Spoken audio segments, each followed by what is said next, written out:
O nome do Senhor Jesus,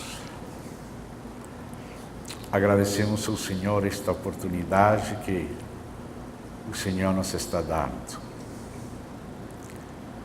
O Senhor sabe que nós precisamos da sua graça,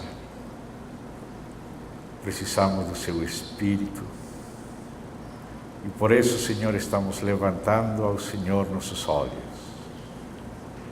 nosso coração, com teu socorro. Obrigado, Senhor. Pedimos que o Senhor possa se mover entre nós, que teu Santo Espírito seja sobre nós, em nós, nos falando, nos fortalecendo no homem interior, abrindo nossos corações,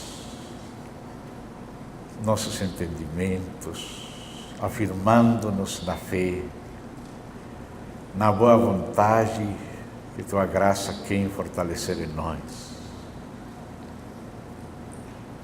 Querido Pai, tudo isto pedimos para a glória do Senhor. Rogamos que o Senhor nos guarde em Ti, nos guarde de nós mesmos, que somos frágeis pecadores em nós mesmos.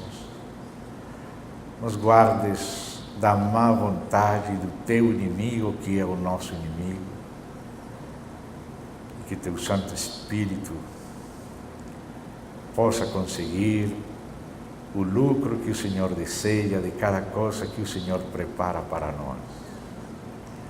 Nos encomendamos confiadamente com estas súplicas nas tuas mãos, em nome do Senhor Jesus Cristo. Amém. Vamos então, irmãos, com a ajuda do Senhor, estar abrindo no livro de Apocalipse, o capítulo 4. Nos primeiros 3 capítulos, estivemos vendo ao Senhor Jesus Cristo no meio dos candeeiros de ouro. É uma cena que se pode ver na terra, mas a partir do capítulo 4, o Senhor abre os olhos de João, ajuda João para estar no Espírito e para penetrar detrás da cena terrenal e começar a compreender a cena celestial. Vocês conhecem, como diz Paulo aos Colossenses, que há um mundo visível, mas também há um mundo invisível. E no mundo invisível, o Senhor está sentado no trono, que é a primeira coisa que aparece aqui na visão de João, quando ele foi arrebatado de espírito àquela dimensão. E Deus, desde o mundo invisível, governa os acontecimentos no mundo visível, conduzindo todas as coisas à coroação. Me vão perdonar o meu portunhol, às vezes duvido como se fala. Deus vai coroar o seu propósito eterno, que tem a ver com seu Filho e a sua igreja, a sua cordeira. Então, a partir do capítulo 4, começa a ser desvendado para nós, através de João, o mundo invisível, a sala do trono. Então podemos começar a ler desde o verso 1, vamos com a ajuda do Senhor ir avançando um pouco, segundo Ele nos vai ajudando. Depois destas coisas, aquelas primeiras, capítulo 1 a 3, olhei, E eis não somente uma porta aberta no céu, como também a primeira voz que ouvi, como de trombeta ao falar comigo, dizendo: sobe para aqui, e te mostrarei o que deve acontecer depois destas coisas. Tinha mostrado a história da igreja e o tratamento do Senhor com as igrejas na terra, mas o trono tem algo mais que dizer. O governo celestial quer mostrar mais a todos nós, através de João. Imediatamente eu me achei em espírito, porque as coisas espirituais somente podem ser discernidas em espírito. Nós também precisamos usar o nosso espírito em união com o Espírito do Senhor para compreender o que o Senhor está mostrando. As coisas espirituais precisam ser discernidas espiritualmente. Me achei em espírito, e eis armado no céu um trono, e no trono alguém sentado. Este alguém é uma palavra introduzida pelo tradutor. No trono, sentado, alguém que está sentado, é o próprio Deus. Irmãos, este é o central de Apocalipse, o trono de Deus. Apocalipse fala de muitos assuntos, de chifres, de bestas, de cavalos, mas o principal é este que está no trono. E também aquele que vai estar com ele no trono, e que já está, mas nesta cena. E esse que se acha sentado é semelhante no aspecto, e sublinho a expressão aspecto, porque Deus habita em luz inacessível, e Ele, para poder se dar a conhecer a nós e mostrar-se, Ele usa figuras, por isso fala como semelhante em aspecto. Ou seja, que Deus, através deste aspecto que Ele quis que João visse, e nós também, está falando, porque Deus não usa aspectos sem sentido. Semelhante em aspecto a pedra de jaspe e de sardônio, e ao redor do trono há um arco-íris semelhante no aspecto a esmeralda. Vocês lembram que a primeira pedra no Urim Tumim, no pectoral do sumo sacerdote, estava a pedra de Rubem. E a pedra de Rubem, o filho primeiro de Lea, com Jacó, era a pedra sárdica, ou sárdio, ou sardônio, às vezes traduzida também cornalina. Essa é esta pedra do primeiro. E Benjamim, que era o último dos filhos de Jacó, que ocupava o último lugar no Urim Tumim, número 12, a pedra dele era a pedra de jaspe. E aqui aparece jaspe e sardônio. Como dizer, o primeiro e o último. Só que colocou primeiro jaspe, porque os últimos serão primeiros. E aqui estamos em Apocalipse. Quizá em Gênesis seria bom que aparecesse alfa, mas estamos em Apocalipse, aparece ômega.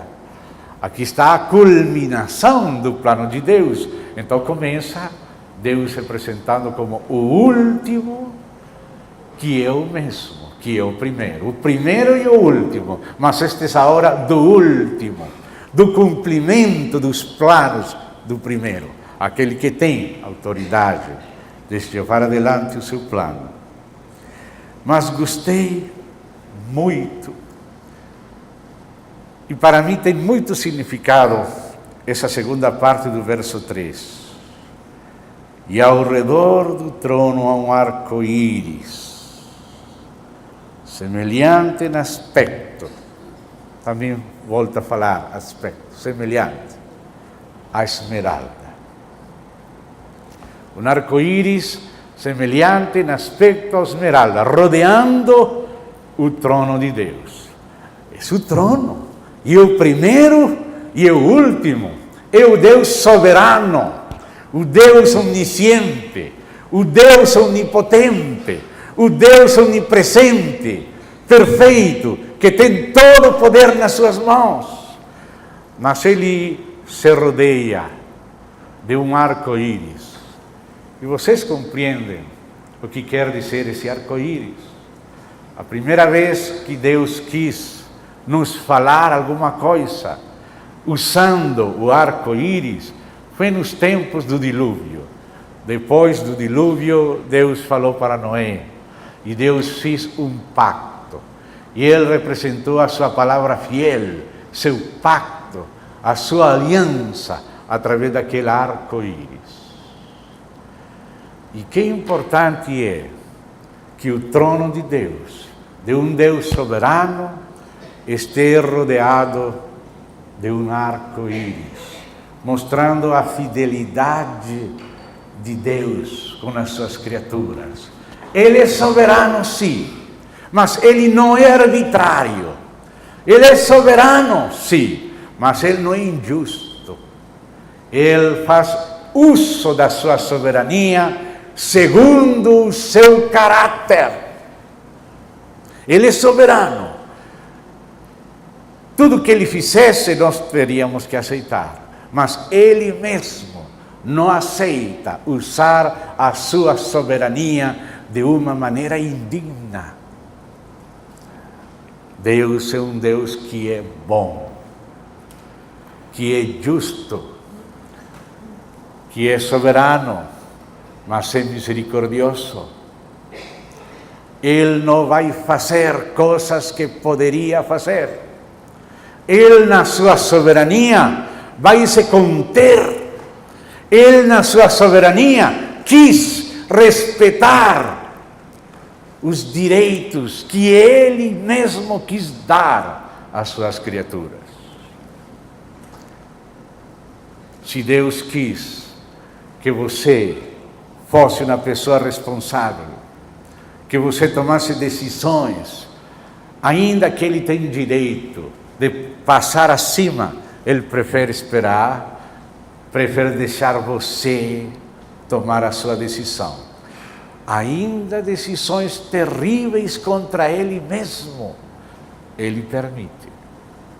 Ainda que ele quer que todo mundo seja salvo e que todos os homens venham ao pleno conhecimento da verdade, e ainda que ele não quer que ninguém pereça, haverá pessoas que perecem, aunque ele não quer.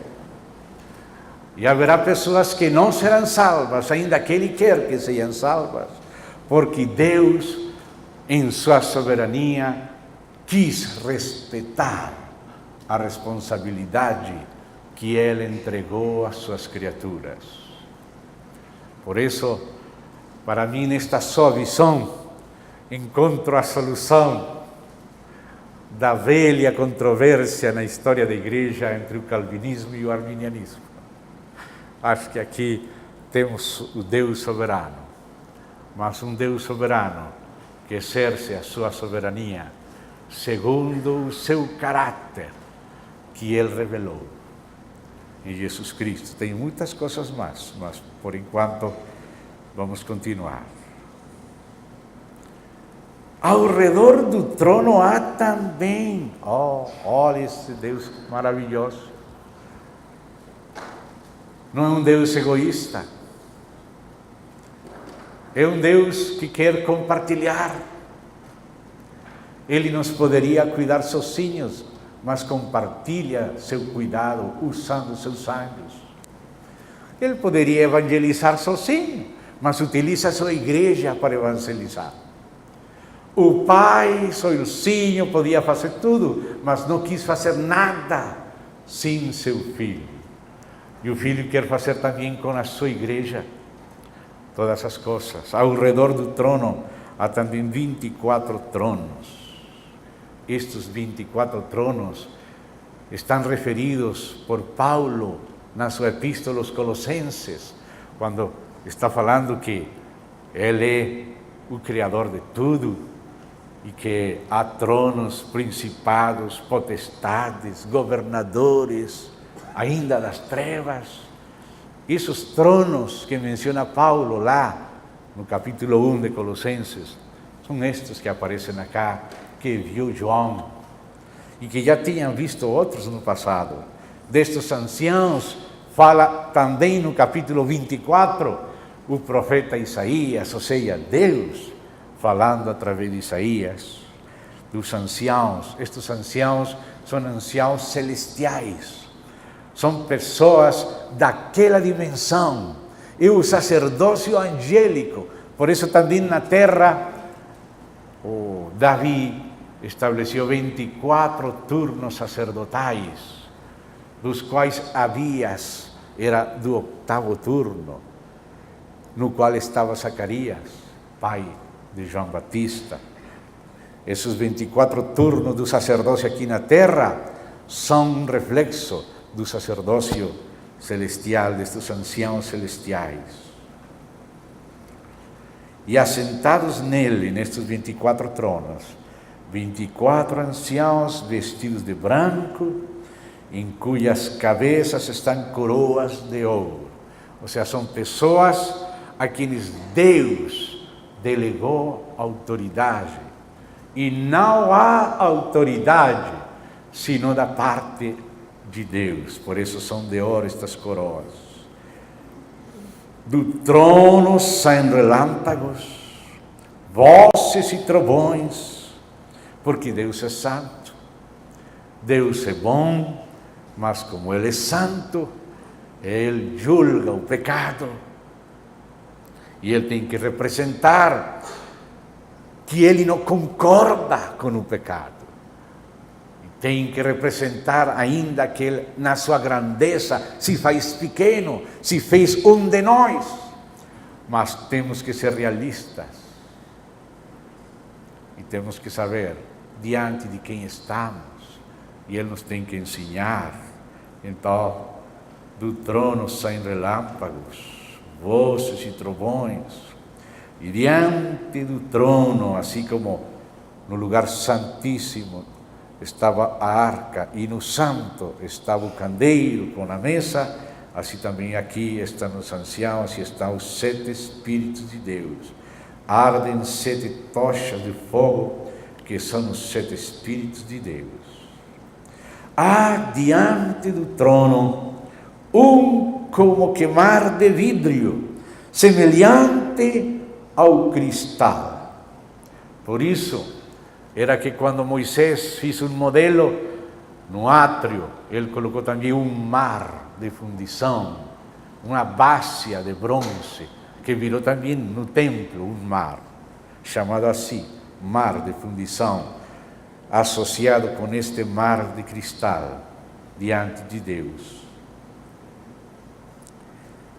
E também, no meio do trono e à volta do trono, 4 seres viventes, cheios de óleos, por diante e por detrás.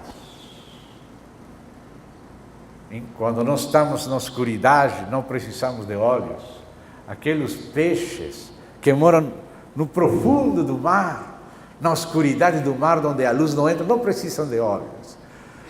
Mas se você vai saindo à luz aos pouquinhos, vai precisar pelo menos de um olhinho pequeno.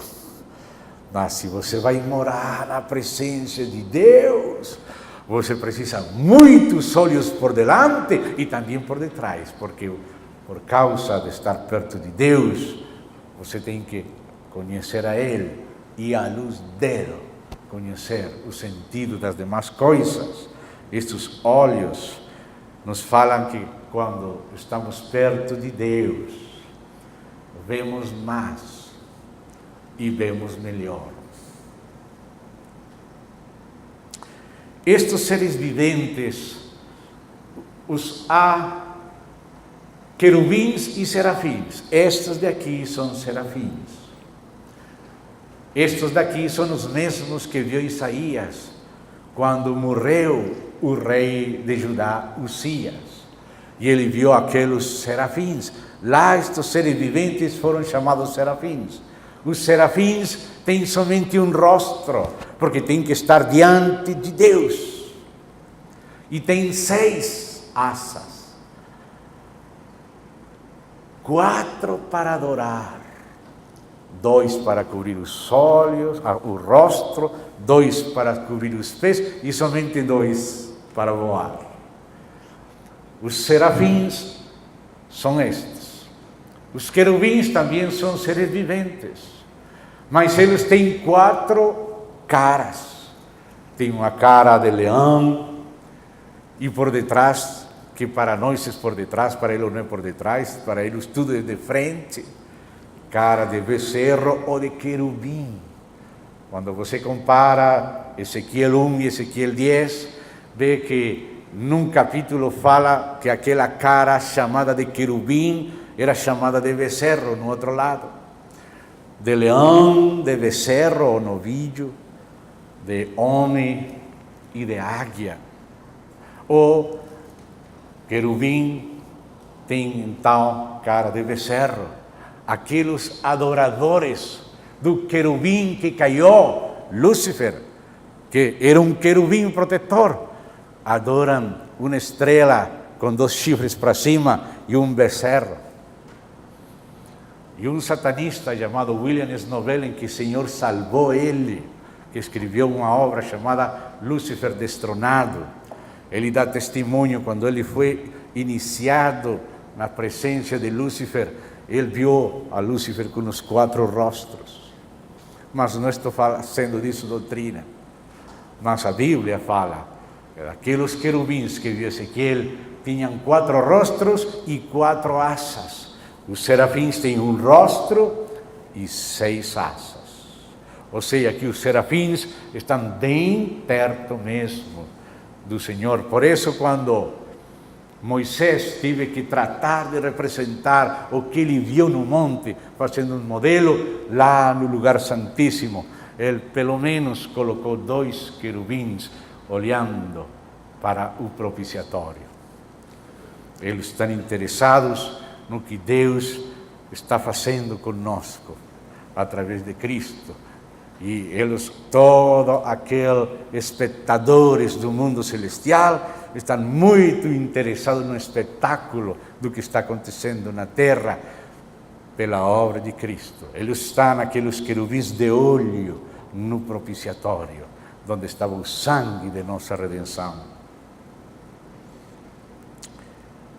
O primeiro ser vivente semelhante a leão. Fala do aspecto de rei. O segundo semelhante a novilho ou a becerro. Fala do aspecto de servo. O terceiro tem rosto como de homem. Que coisa! Um querubim, um serafim tem rosto de homem.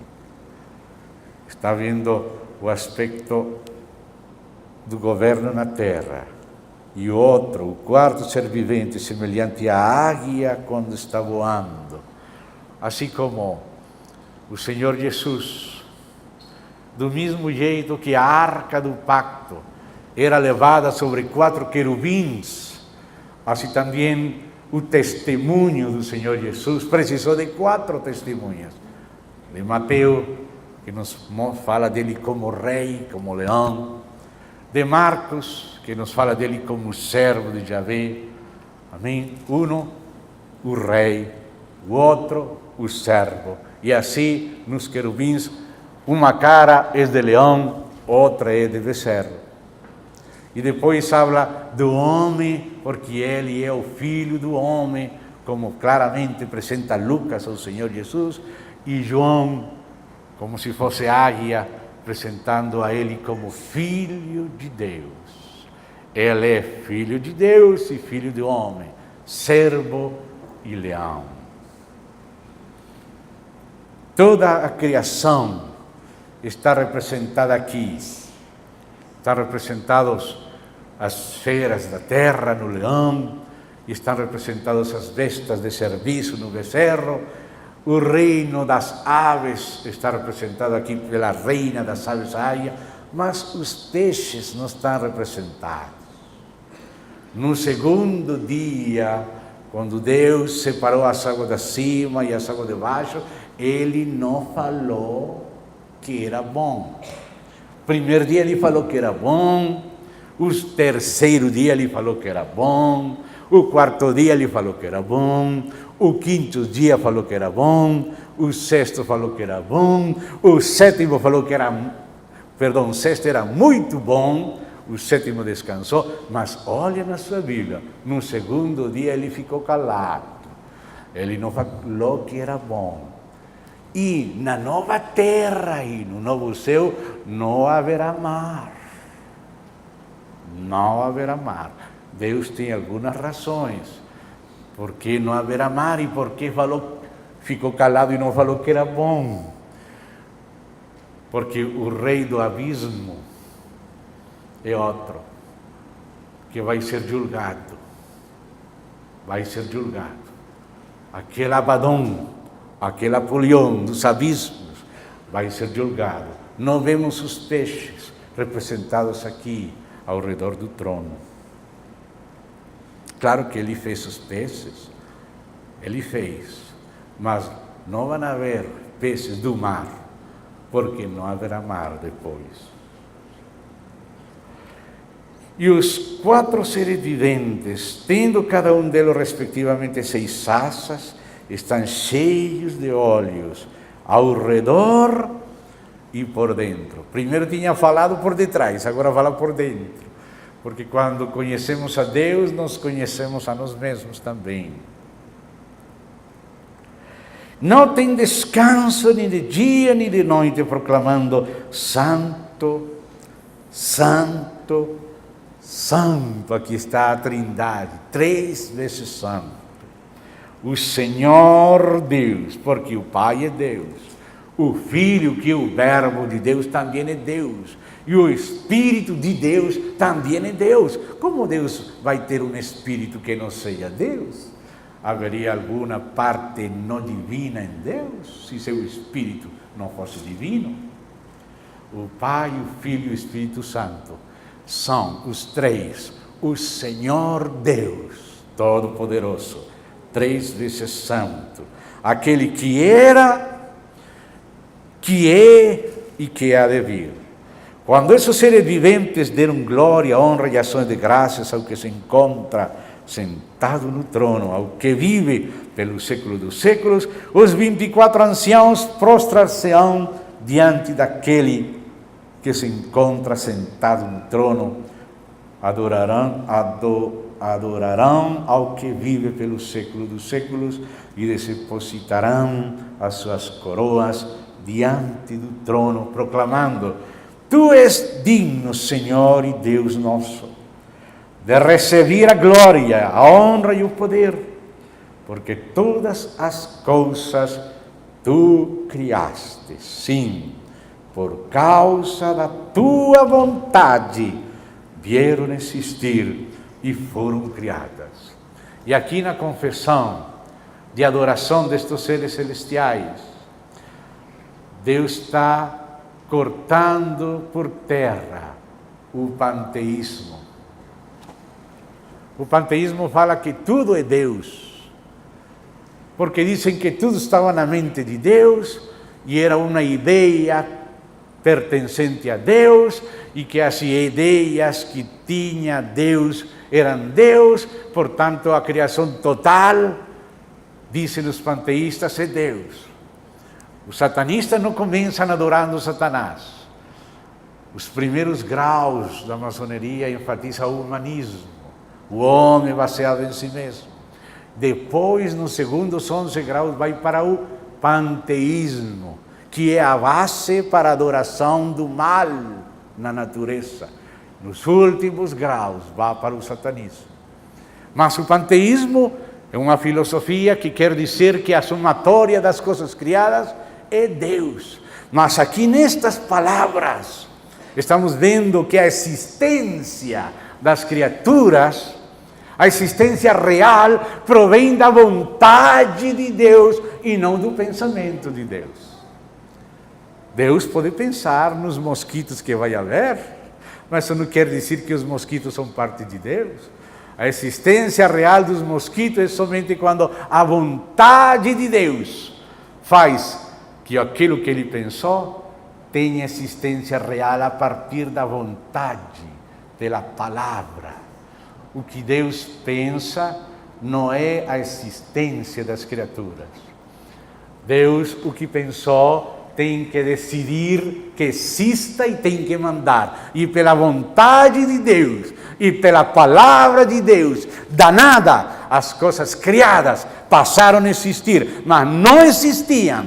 E todas as criaturas somos devedores do nosso